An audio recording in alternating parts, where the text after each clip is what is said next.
The two entered the old farmhouse, the entirety of which was one open space, divided up only by wooden cabinets and bookshelves to create the illusion of individual rooms. In the left corner, furthest from the door, sat a steel bed frame. The bed was made and looked big enough for two, although there was only signs of wear on one side. Next to the bed was a small table. On the table sat a stack of small journals in a silver frame with a picture of a male and female couple. The female was a much younger and more attractive Margaret Shaw. Her long black hair was draped over her shoulders, framing a beautiful face, one that life's harshities hadn't yet seasoned with hardships. Next to her stood a tall man with coiffed hair. He was dressed noticeably better than she was, something that wasn't uncommon given her native descent. He was clad in a dark gray suit and violet cravat. One thing they both shared in the photograph was an expression of genuine love. The walls were decorated with pictures of various people and places, all of which featured the well-dressed man from the bedside photo. The bookshelves were all bereft of books. Instead, jars of various contents, some filled with what appeared to be bright, colorful liquids, and sacks of dry goods filled their cavities, along with anything else that one would need to survive the unforgiving terrain of Odd Hollow. "Wipe your feet," Margaret said to the man ducking through her doorway. "Certainly," he said as he pulled his boots across the burlap laying inside the doorway. After his third or fourth boot scoot, he heard a crunch from beneath the rug. "I apologize, Margaret, but I seem to have broken something." "Don't worry about it," she said dismissively. "Coffee?" "No, thank you, ma'am. I do not partake in such delights," he said. "Suit yourself. Just have it." Before Margaret could finish, one of the small wooden chairs screeched out from beneath the rickety table as the tall man made himself at home. She filled a tin cup with old coffee from a kettle she had warming on the stove. The stove stood in the middle of the room, emitting an enormous amount of heat. Even with the chilly bite of autumn outside her door, the small house was uncomfortably hot. As Margaret walked to the table, she grabbed the shotgun leaning against the nearest cabinet, hoisted it to the pit of her arm, and had a seat. "Why, Margaret, do you find me that threatening?" Dorian said. "Not particularly, and even less so with this under my arm," she replied. "You can never be too careful nowadays. All sorts of things running around these parts, and with me living on the outskirts of Odd Hollow, they ain't no one from town that can protect me. So I keep old Lucille here handy when I invite strangers in." "Do you have strangers in your home often?" Dorian replied. "Not many, but enough to know they ain't to be trusted." "If you are so distrustful of people whom you are unfamiliar with, then why would you invite me inside? Would it not be safer to flee into your home at the mere sight of a stranger?" "I suppose, but what fun would that be? Besides, I got a good feeling about you," Margaret replied. A casual smirk crossed her face, but quickly faded back into her normal stoic expression. "A hard-working woman such as yourself doesn't look like the type to have much time for fun." The man lifted the ancient tome that hung to his side and dropped it on the table in front of him. The mass of the book caused the weight of the barely standing table to shift dramatically, spilling the majority of Margaret's coffee. "Oh, please forgive me, madam. I am terribly sorry." Dorian grinned a most sinister grin as the apology left his mouth. Nothing to worry about. You ain't gonna hurt this old thing. It's been through a lot worse than a bit of spilled coffee. Now, if you don't mind, get on with your conversation. The sun's almost out and I have a whole day's worth of work ahead of me," Margaret said. She pulled a stained washcloth that was tucked into her apron string and wiped up the spill. "I do like one who gets right to the point. Very well. The first question you had prompted me with was, do I need something? As I stated earlier, what I need is to learn what you need. What is your deepest desire, Margaret?" The man sat motionless, staring straight ahead, still wearing that sinister smile. Even though he was looking at Margaret, she felt his stare went beyond her, as if he were staring at something much farther away, something much deeper. "Mister," she started.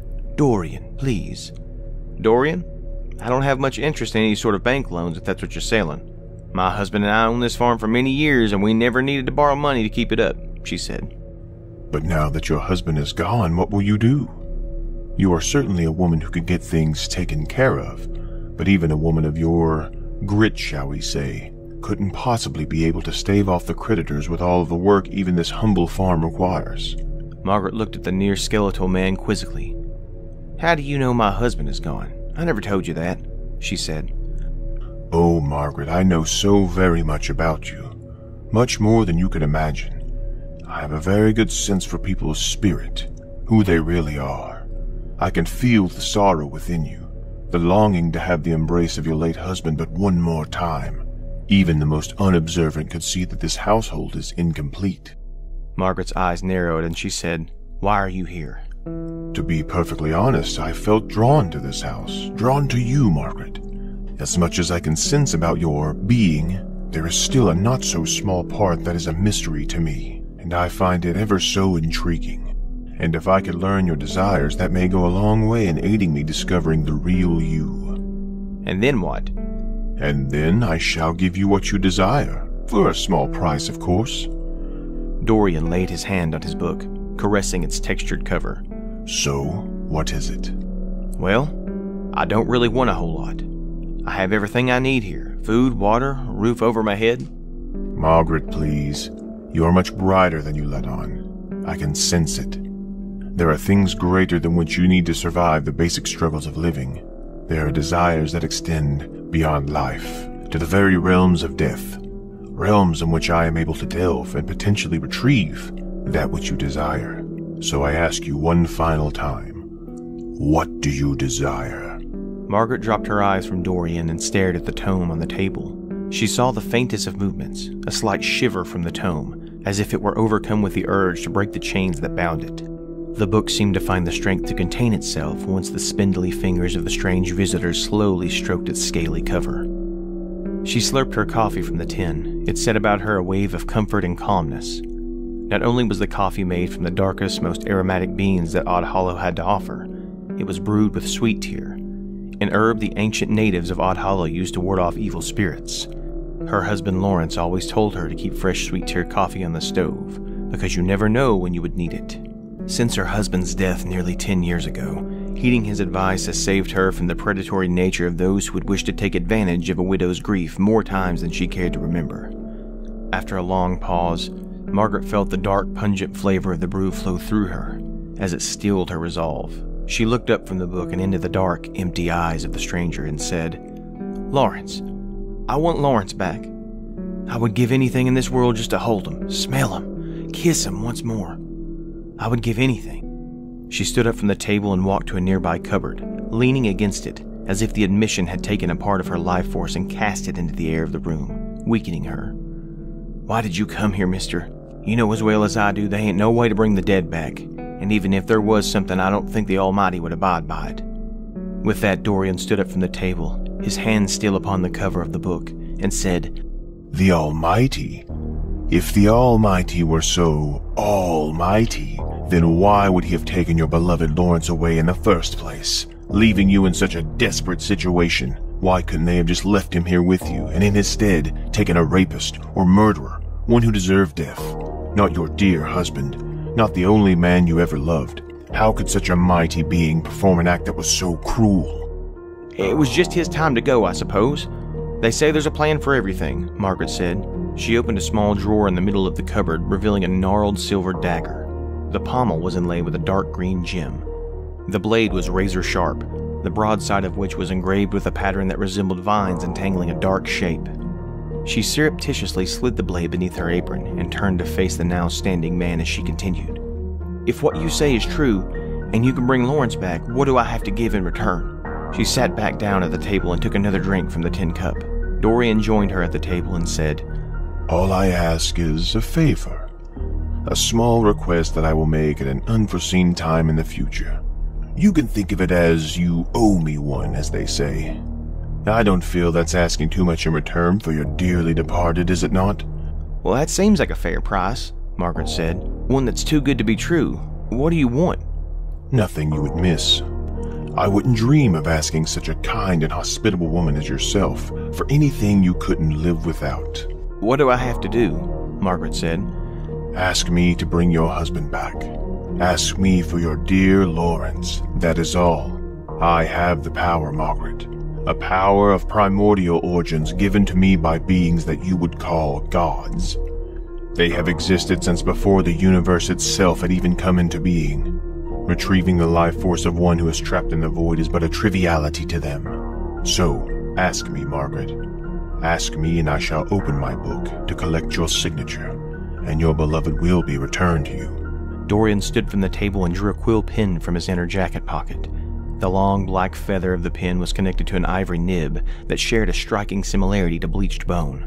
He laid the pen on the book and slid it across the table. Standing behind Margaret, he placed his hands on her shoulders. The pages of the tome began to pulsate with a sickly green light. The widow fixated on the book, almost hypnotically. "What are you?" Margaret said. Are you an angel?" Some have called me that, yes. I'd prefer to think of myself as a humble businessman. I perform transactions for those in need. That is all. Margaret placed her hand onto Dorian's. His skin was cold and loose like a spectral shroud draped over bone. She gave a slight squeeze and slid her free hand into her apron. "Dorian, I don't think I could call you an angel," Margaret said. "If I had to place any sort of label on you, you know what it'd be?" What is that, my dear? She removed her hand from his and placed it on the oaken stock of her shotgun that now laid in her lap. "A demon." Dorian's eyes narrowed. Now why would you think something like that? He focused his mind, trying to pierce the veil of secrecy that shrouded the aura of the widow in mystery and intrigue. He felt the same sorrow that drew him here in the first place, but examining further, he got the sense of something much deeper, something much more devious. "Because I've met your type before. Wandering the land, searching for any poor soul you can make a deal with just to slake your thirst. Yeah, I've encountered a few of your kind. Spiritual leeches, the lot of you. Does that sound about right? Balagrathor?" Before the words could fully register with Dorian, Margaret thrust her small, broad stature into his frail frame. The tall man nearly went airborne from the force of the widow's body smashing into him. He stumbled backwards, slamming into the wall. Looking up, he was greeted with 2 black holes framed in the cobalt steel of Margaret's shotgun. What started as a wheezing cough slowly turned into a bellow of laughter as Dorian stood from the cracked wooden wall. He said, "For someone who claims to know so much of my kind, even going as far to use our royal title of Balagrathor, you certainly don't know how powerless you are to harm us, do you?" "I know you demons hate this," Margaret said, pulling the jeweled dagger from her apron. If there were any blood in the vessel that Dorian called a body, all of it would have drained from his face the moment he gazed upon the blade the widow held aloft. "The vines of Arkar. How did such ignorance come across an artifact like this?" "The farm wasn't the only thing Lawrence left me," Margaret said. She walked to the side of the table, revealing Dorian's unprotected tome. "He left me quite a bit of knowledge, too." The widow pointed at the journals on her bedside table. "I know all about the Balagrathor and how to kill you." Dorian's face twisted into an expression of utter contempt. "You dare speak of my kind with your filthy human tongue? You are scum, a subspecies, a mere accident of biology that claims dominance over a world which was never yours to begin with. I will have your soul, my dear Margaret, and my master will feast upon it. The life force in which the Balagrathor take from you, albeit meager, suffers extraordinarily before it is consumed. I will enjoy acquainting your insolent spirit with the unimaginable pain of my master. Now suffocate." Margaret's eyes widened as she began gasping for air. She bent over the table, bracing herself with the daggered hand. "It will take a bit more effort, but we are making our deal anyway. I will be getting what I want from you, and you will be reunited with your late husband," Dorian said, the sardonic smile returning to his face. You are... Margaret tried to say. "I am what? You will have to speak up. I'm a bit hard of hearing in this wretched body." "You are..." Instantly the woman's voice was normal. "You are a fool," Margaret cackled. Dorian's mouth fell open. "What is the meaning of this? You cannot break from my powers." "Powers? You have no powers here. Like I said, you're a fool. You would think a thing as old and wise as you would be a little less arrogant and a bit more cautious. A simple binding spell has left you completely helpless in an old widow's home." "Binding spell? You cast no such spell." Dorian spat. No, I didn't. But you did. The moment you walked through my door and broke the vial of rue and calamus root under my rug, you bound yourself within these walls and stripped yourself of your power. And now, to soften you up so Lucille here can do the heavy lifting." Margaret once again lifted the dagger above her head. She stabbed it towards the scaly cover of the book, but before the blow could land, Dorian was upon her, his cadaverous hands wrapped around her throat. The shock of the tall man's grasp caused Margaret to drop her shotgun and dagger. She clawed at the spidery fingers around her neck, but Dorian's strength was far greater than his bony fingers led her to believe. She flailed her limbs as her vision began to fade to black. She kicked and pushed off the man, causing them both to tumble backwards and fall to the floor. But his hold did not relent. The passage from Lawrence's journal ran through her head, and just as the strength began to leave her body, she reached for the edge of the table and pulled with everything she had left. It flipped over on the two, spilling the contents of Margaret's cup on her attacker. Instantly, he leapt to his feet, releasing his grasp on the widow's throat. Dorian threw off his hat and clawed at his back. He was trying to remove his jacket that was now soaked in the sweet-tear coffee and burning his already desiccated flesh. "You bitch!" Dorian screamed as steam began to rise from his body. Margaret struggled to her feet, gasping for air as she reached for the dagger that had fallen nearby. Her vision was dark, her body ached, but a surge of determination fueled her movements. She managed to grab the ancient blade. She knew the only way to make a Balagrathor truly susceptible to harm was to pierce its book of souls with the vines of Arkar. Dorian's flesh seemed to undulate, his face contorting with a mixture of rage and pain. Clumps of liquefied skin fell from his body, now expanding as his new form began to take shape. His once human appearance distorted into something far more monstrous.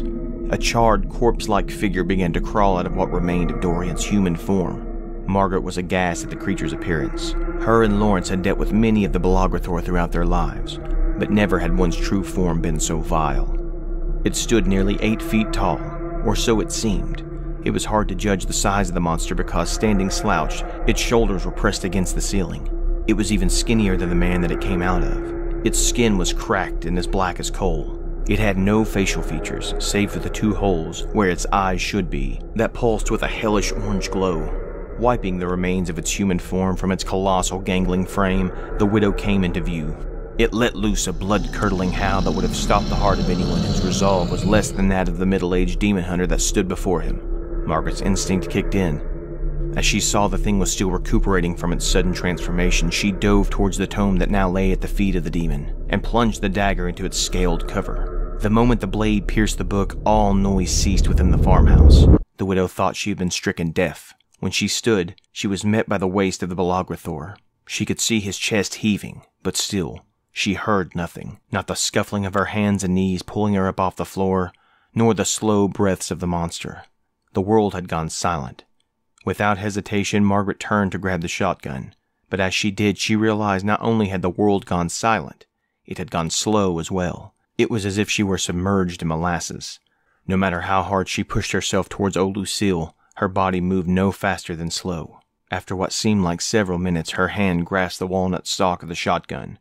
The polished grain of the wood felt right in her hand, but as right as the shotgun felt in her hand, the pain shooting through the side of her torso felt just as wrong.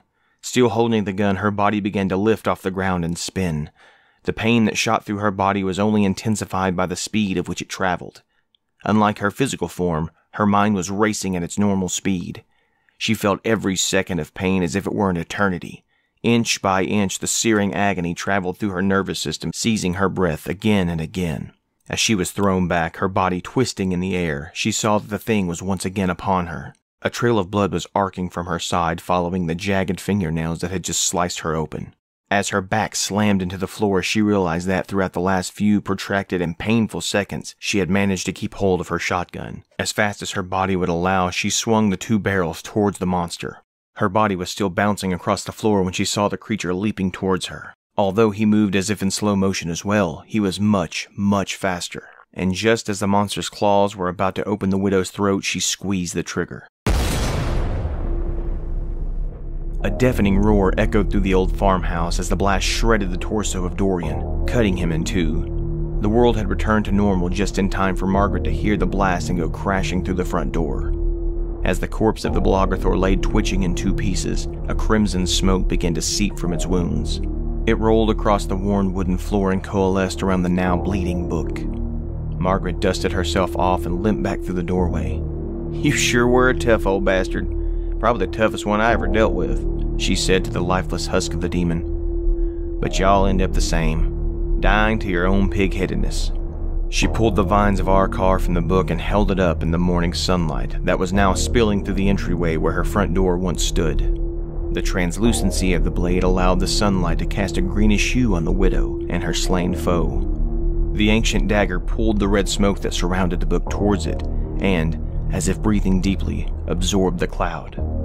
"One more for the collection," Margaret said to the picture on her bedside table. She walked to a nearby shelf and retrieved an empty jar from it. A hoary symbol was carved on the top of its lid. The widow traced the symbol with the tip of the dagger and the runes started to glow. She unscrewed the lid and watched as the essence the vines of Arkar had absorbed left the blade and poured into the jar. She placed the jar on the shelf and began cleaning up the debris from her encounter. The crimson mist inside the jar swirled, occasionally taking the visage of a tormented face, a face that resembled that of Dorian. He was a stranger that came from nowhere, but found himself imprisoned by an old widow.